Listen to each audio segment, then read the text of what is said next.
Hey, how you going? It's Charlie from Choice Dental. Today we're going to talk about what happens to your mouth after you have a tooth removed.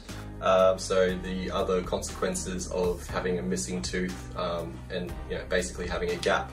So we're going to use this diagram on the iPad to help explain what happens. And so this is a tooth that is about to get removed, the one with the big red cross in it.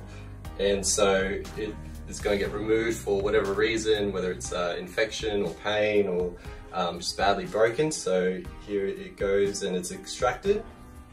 And then so what happens over the next few years and maybe decades, it's very slow, but it does happen, is that basically the neighboring teeth can tilt into the gap. So you can think of teeth like books on a bookshelf.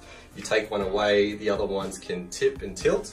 And so in this kind of example here, the teeth will tilt into the space, potentially. So you can see the neighbors are like tilted sideways, and because they've moved over the years, a gap forms here which can trap food, and that basically can increase the risk of decay down here as well because of the gum loss that happens around a tooth when you lose the tooth. In addition, you have the top tooth. If you notice, the top tooth moves as well. The top tooth generally needs a partner to chew against, and when the partner's gone, the top tooth will just keep growing down until it touches something.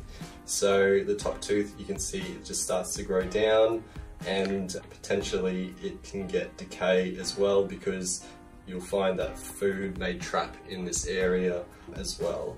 And yeah, so that's kind of like the consequences of having a missing tooth long term.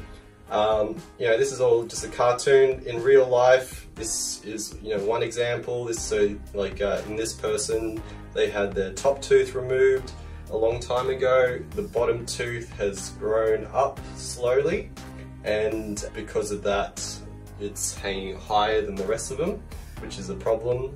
Now, in this other example, this is an X-ray.